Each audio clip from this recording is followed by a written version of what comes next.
Dear colleagues, please take your seats. It's already late.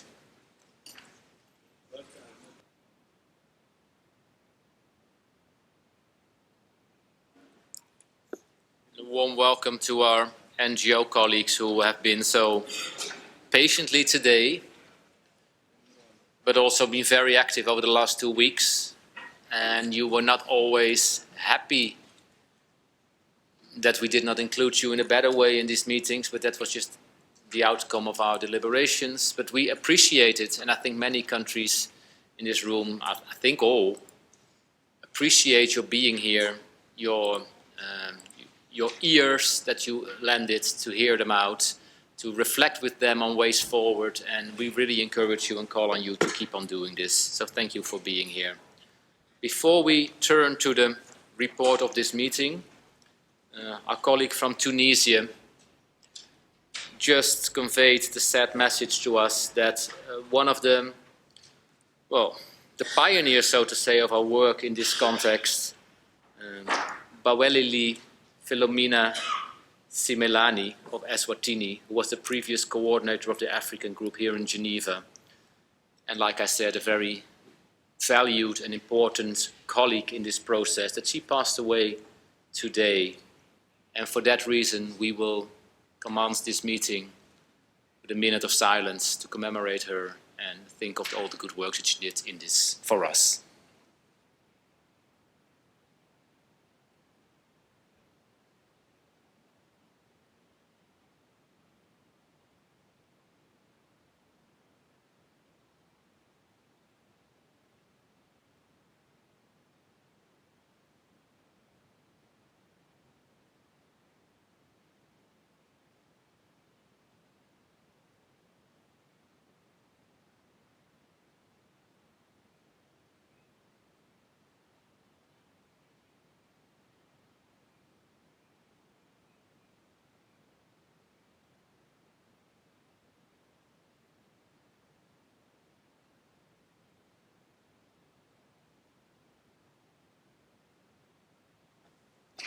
Thank you very much.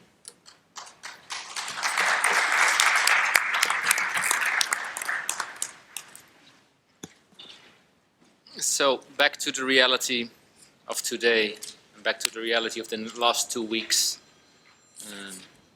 These closing moments of this 2-week session could have been with champagne or anything else you used to celebrate, but we all know that we are not there yet. We worked very hard, and we did everything we could. We had long, intensive discussions, but we have not succeeded in concluding this meeting. That's why we have decided on prolonging our meeting towards the end of April, as you will be reading in the report that we will go into consider in a few moments. But before we do that, I will ask our DG to say a few words in that respect.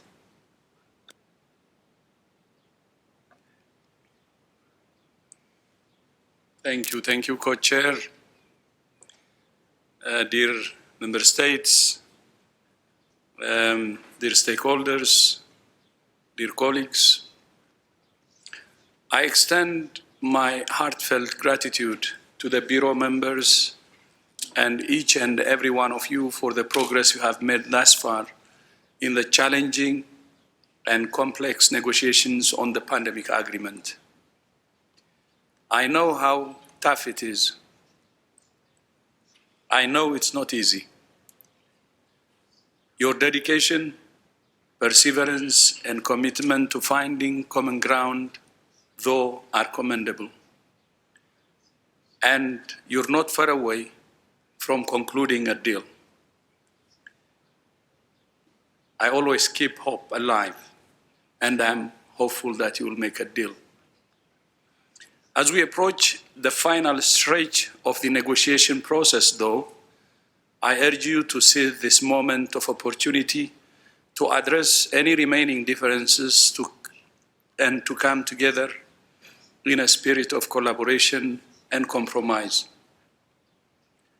The set deadline for finalizing the treaty this May looms before us, and the world is counting on you to deliver a comprehensive and effective agreement that will strengthen global health security and resilience in the wake of the devastating impact of the COVID-19 pandemic, as we all know, and you have heard many stories from colleagues here.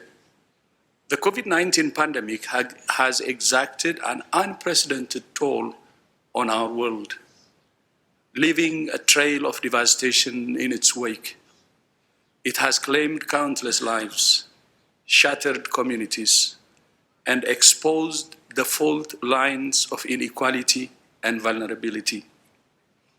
The stories of loss and resilience that have emerged from this crisis serve as a poignant reminder of the urgent need for collective action and solidarity in the face of adversity. The treaty is a life-saving instrument, not merely a piece of paper. This, by the way, this line is Mike's line, which I really truly believe. It holds the power to transform our collective response to future pandemics, to protect lives and to safeguard the well-being of communities around the world. By bridging divides, finding common solutions, and prioritizing the greater good, you have the power to shape a more secure and sustainable future for all. And as Mike said, I will repeat, this agreement is a life-saving instrument and not merely a piece of paper. And I encourage you to draw on the progress you have made, the lessons you have learned, and the shared goals you have identified to guide you in the final stages of the negotiation.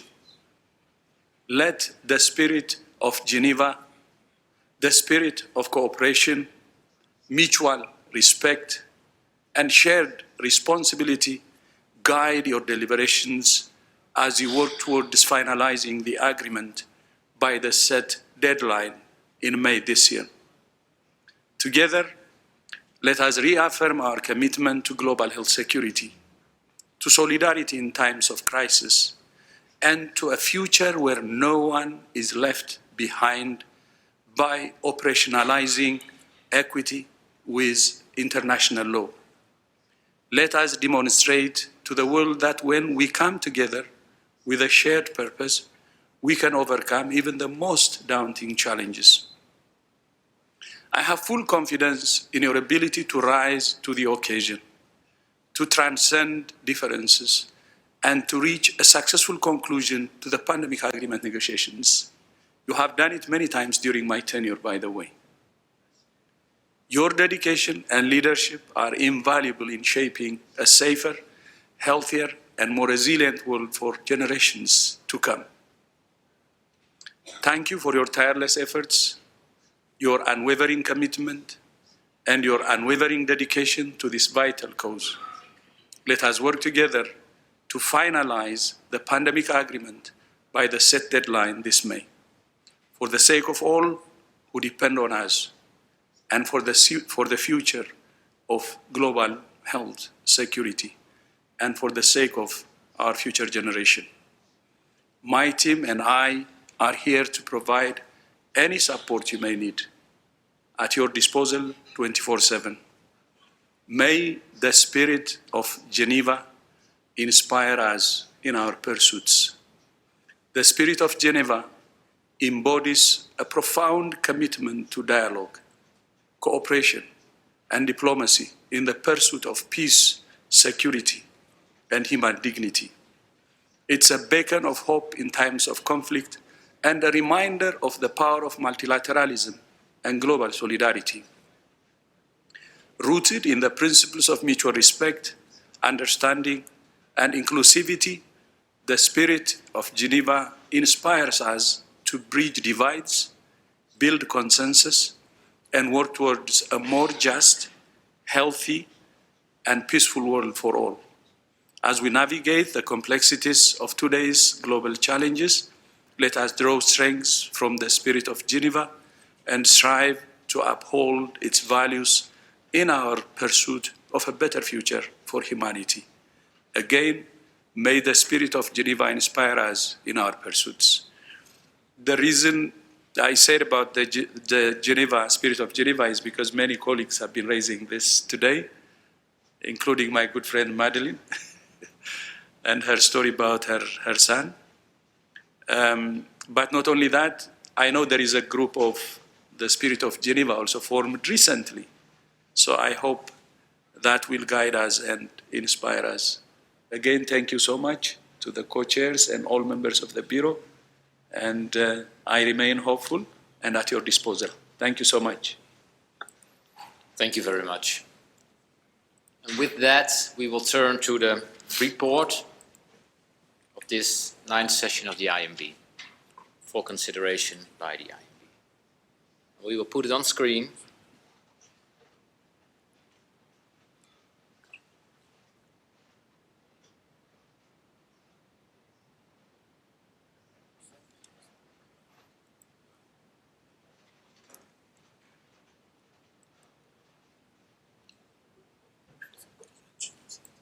So the first paragraph of this report was recognizing the fact that the meeting took place and that it was chaired, and so this is all stating as it was.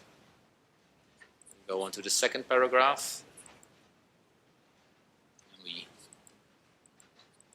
commemorate the remarks of the Director General and what he told us. We can go on to the third one.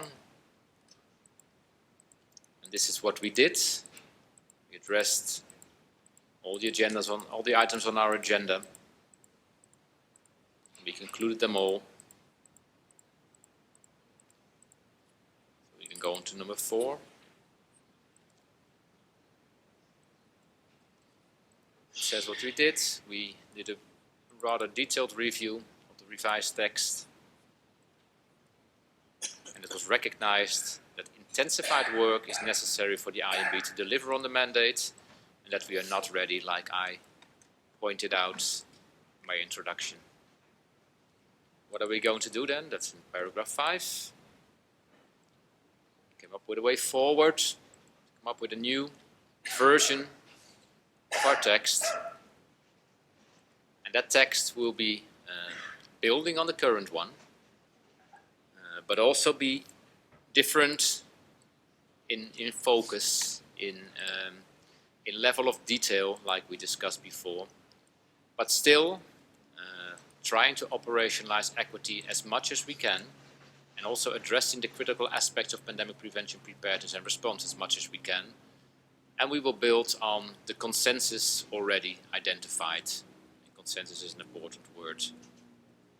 And that an unedited English version of the text will be distributed to the member states and relevant stakeholders no later than 18 April. We hope earlier, that's our aim, but not later than 18 April. And a translated version after that.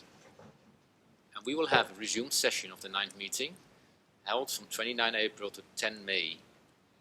And we will work as much as we can to finalizing all substantive negotiation of the text by May 5th.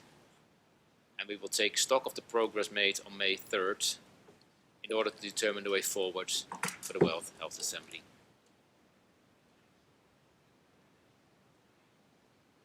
So we go to para 6.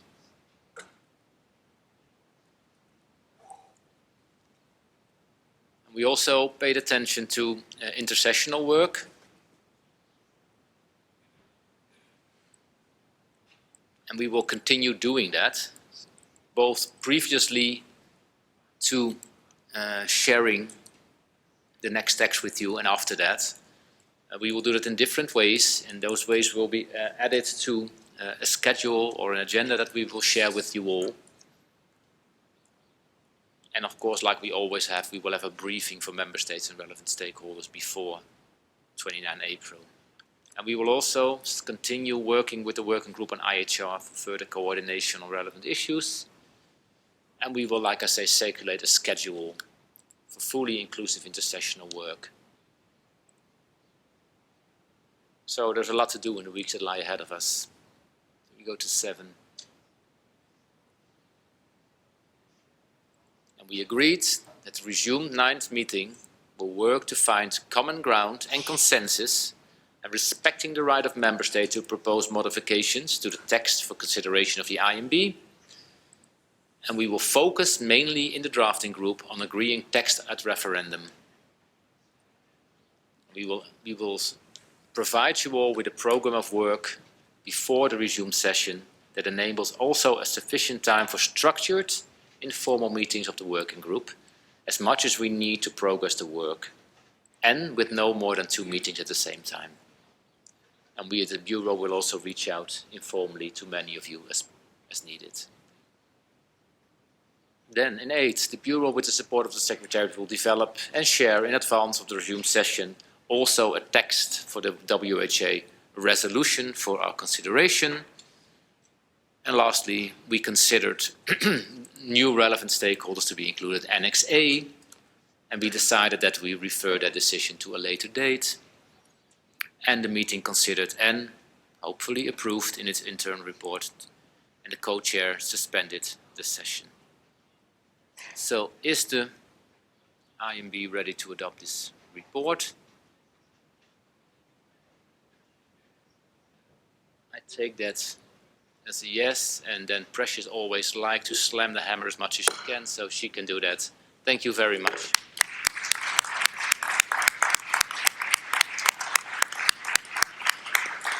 And before we go, the colleagues from Indonesia would like to have the floor.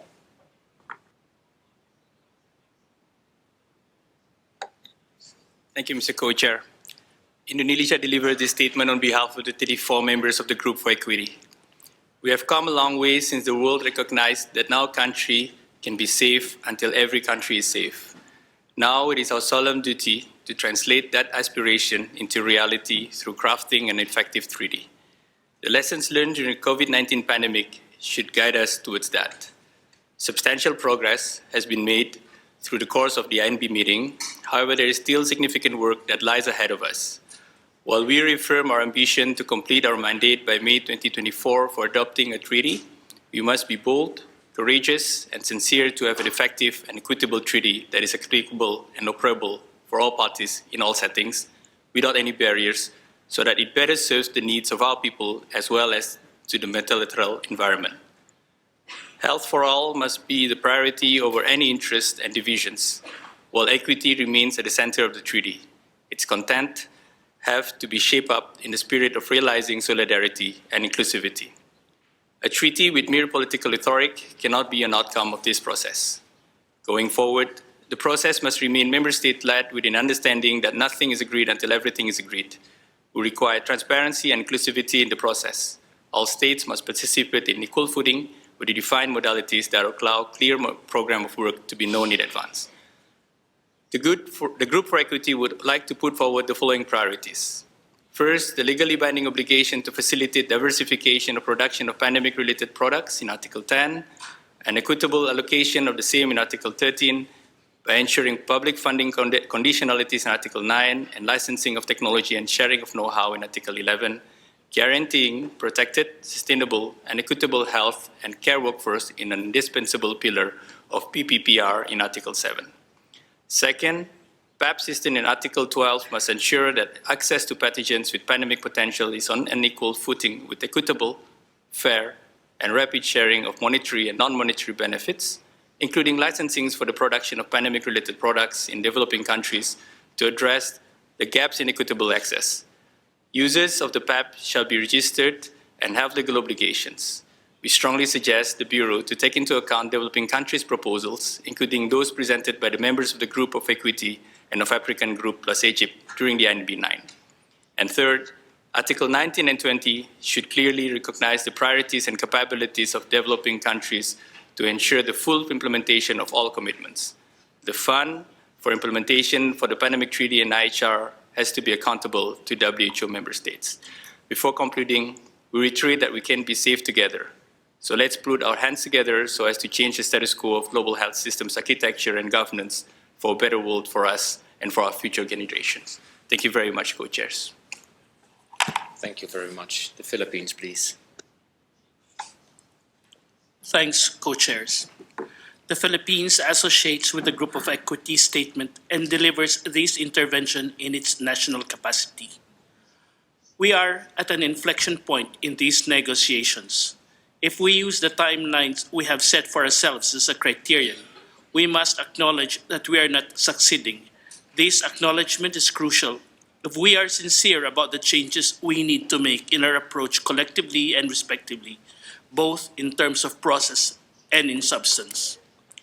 The Philippines has engaged constructively throughout the negotiations and demonstrated flexibility even in our key areas of priority. We appeal to our fellow member states to exhaust earnest efforts in reaching consensus by listening to one another and re-examining positions. We cannot keep on repeating priorities like lists of demands. Reasonable adjustments must not be seen as capitulation, but rather as conscientious acts of solidarity. The Philippines is prepared to go over and beyond responsibility as a member state to help facilitate this process of convergence. We stand ready to support any initiative that will lead to a successful outcome of an instrument that substantially changes the status quo of global PPPR for the better. Thank you. Thank you very much. Mexico, please. Gracias. Thank you, Chair. Mexico remains committed to this process and the timetable set out for its completion in May. From our point of view, in the long term, the international community has a great deal to gain with a binding and high-level commitment on pandemic preparation and response. However, we are concerned by the limited progress of our discussions. In this session, it was clear that there was a lack of movement on positions, including on those articles where we thought that there had been progress over the last 2 years. We know that all the delegations want to achieve a significant result in May. The political risk of not achieving it is very high, considering the international political context in which we are. Not reaching an agreement keeps us vulnerable and will affect multilateralism generally. Mexico is ready to carry out a constructive role in the coming weeks. It is essential for us that we continue to find a suitable balance on the compromises that we agree. And it's important that we send out a message of effective international collaboration. At the beginning of this last round of negotiations, our co-president, Precious, mentioned that she had been hospitalized with COVID-19. I'm a survivor, she said, in the same way that many of you are in this room. One of the unwritten rules of multilateralism is that in any negotiation, it's recommended that you don't take things too personally. But when the subject of the negotiations is an experience that has affected all of us in this room, that rule blurs, for better or for worse. In 2 years, we, the delegates, have brought our experience to this room, and that's why it's very important for us. The survivors here, we have a shared responsibility to do everything in our power to protect life and health for everyone. In other words, it's still personal because it matters to us. Let's make our experience and that of our countries count for everyone. Thank you. Thank you, Mexico. And maybe those are the perfect words to conclude our meeting, unless there are even more perfect words. Civil society. Speak. Is that?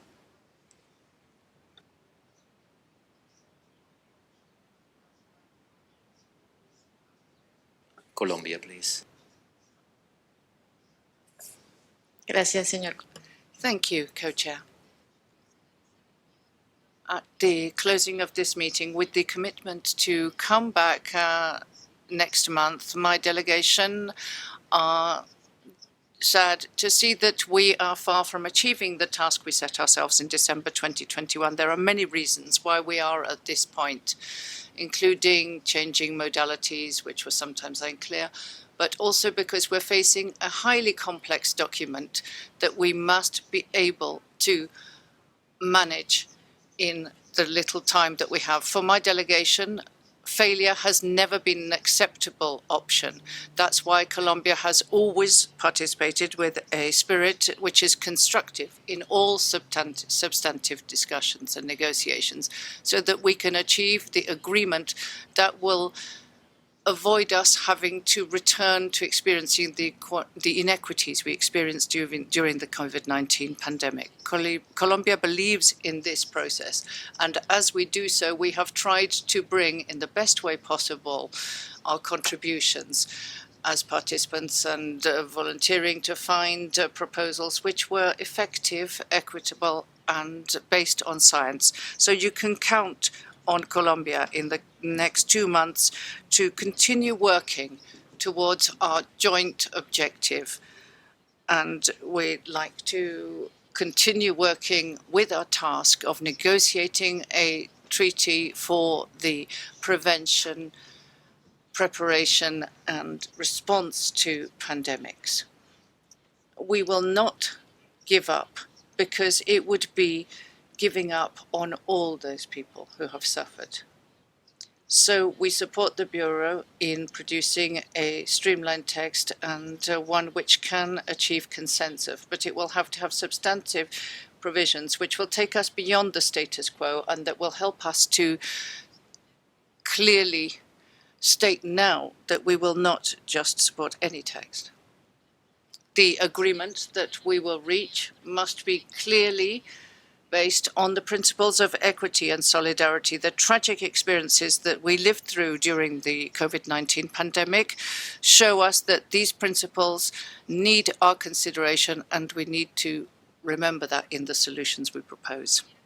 Any agreement that we achieve, co-chair, must avoid a complete and general collapse of solidarity. We must continue to work in a coordinated manner so that we meet the international public health issues.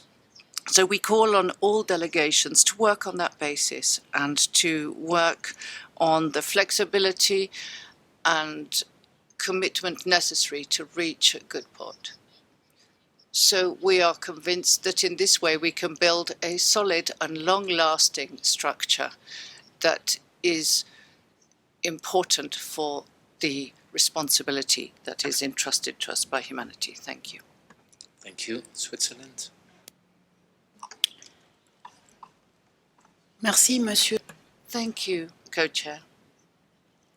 These last years have shown us clearly that we need to collaborate better to prevent, prepare and respond to pandemics. We regret that we haven't managed to conclude our work today, but we welcome the clear timetable leading up to the World Health Assembly in May that is in the interim report that will help us guide our work.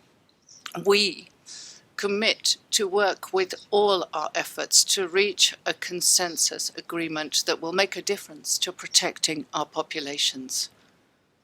As has been said by our distinguished colleagues from the Philippines, Mexico and Colombia, we remain available and will do everything possible to facilitate a solution, to support the work and to work towards a consensus agreement by the Assembly. Thank you.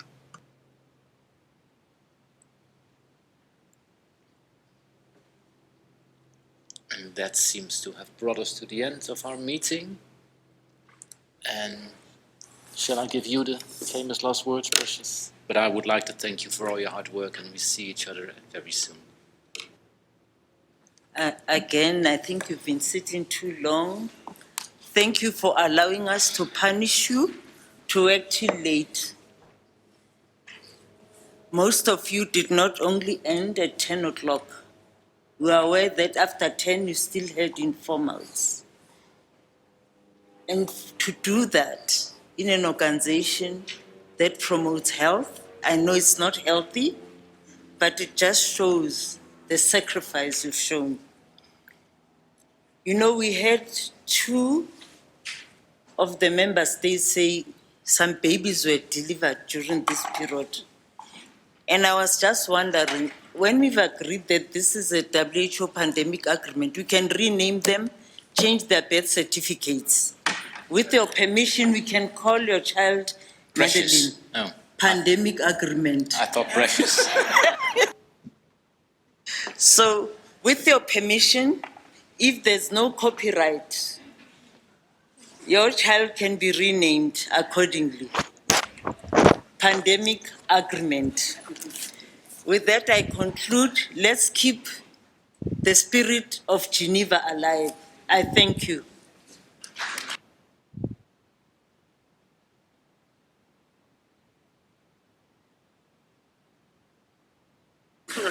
It's over.